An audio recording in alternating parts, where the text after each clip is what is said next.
श्रीमद् भागवत गीता के 7वें अध्याय का महात्म्य। भगवान शिव कहते हैं, पार्वती, अब मैं 7वें अध्याय का महात्म्य बतलाता हूँ, जिसे सुनकर कानों में अमृत राशि भर जाती है। पाटलिपुत्र नामक एक दुर्गम नगर है, जिसका गोपुर अर्थात द्वार बहुत ही ऊंचा है। उस नगर में शंकुकर्ण नामक एक ब्राह्मण रहता था। उसने वैश्यवृत्ति का आश्रय लेकर बहुत धन कमाया, किंतु न तो कभी पितरों का तर्पण किया और न देवताओं का पूजन ही। वह धनोपार्जन में तत्पर होकर राजाओं को ही भोज दिया करता था। एक समय की बात है, उस ब्राह्मण ने अपना चौथा विवाह करने के लिए पुत्रों और बंधुओं के साथ यात्रा की। मार्ग में आधी रात के समय जब वह सो रहा था, एक सर्प ने कहीं से आकर उसकी बाह में काट लिया। उसके काटते ही ऐसी अवस्था हो गई कि मणि, मंत्र और औषधि आदि से भी उसके शरीर की रक्षा असाध्य जान पड़ी। तत्पश्चात कुछ ही क्षणों में उसके प्राण पखेरु उड़ गए। फिर बहुत समय के बाद वह प्रेत सर्प योनि में उत्पन्न हुआ। उसका चित्त धन की वासना में बंधा था।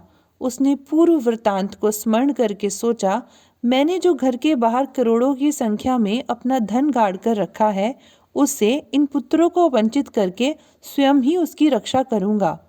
एक दिन सांप की योनि से पीड़ित होकर पिता ने स्वप्न में अपने पुत्रों के समक्ष आकर अपना मनोभाव बताया। तब उसके निरंकुश पुत्रों ने सवेरे उठकर बड़े विस्मय के साथ एक दूसरे से स्वप्न की बातें कहीं। उनमें से मझला पुत्र कुदाल हाथ में लिए घर से निकला और जहां उसके पिता सर्प योनि धारण करके रहते थे, उस स्थान पर गया। यद्यपि उसे धन के स्थान का ठीक ठीक पता नहीं था, तो भी उसने चिन्हों से उसका ठीक निश्चय कर लिया और लोभ बुद्धि वहां पहुंचकर बांबी को खोदना आरंभ किया। तब उस बांबी से बड़ा भयानक सांप प्रकट हुआ और बोला, ओ मूढ़, तू कौन है? किस लिए आया है? क्यों बिल खोद रहा है? अथवा किसने तुझे भेजा है? ये सारी बातें मेरे सामने बता। पुत्र बोला, मैं आपका पुत्र हूँ, मेरा नाम शिव है। मैं रात्रि में देखे हुए स्वप्न से विस्मित होकर यहाँ का स्वर्ण लेने के कौतूहल से आया हूँ। पुत्र की यह वाणी सुनकर वह सांप हंसता हुआ उच्च स्वर से इस प्रकार स्पष्ट वचन बोला, यदि तू मेरा पुत्र है तो मुझे शीघ्र ही बंधन से मुक्त कर। मैं पूर्व जन्म के गाड़े हुए धन के लिए ही सर्प योनि में उत्पन्न हुआ हूँ। पुत्र ने पूछा, पिताजी, आपकी मुक्ति कैसे होगी? इसका उपाय मुझे बताइए, क्योंकि मैं इस रात में सब लोगों को छोड़कर आपके पास आया हूँ। पिता ने कहा, बेटा, गीता के अमृत में 7वें अध्याय को छोड़कर मुझे मुक्त करने में तीर्थ, दान, तप और यज्ञ भी सर्वथा समर्थ नहीं है। केवल गीता का 7वां अध्याय ही प्राणियों के जरा, मृत्यु आदि दुख को दूर करने वाला है।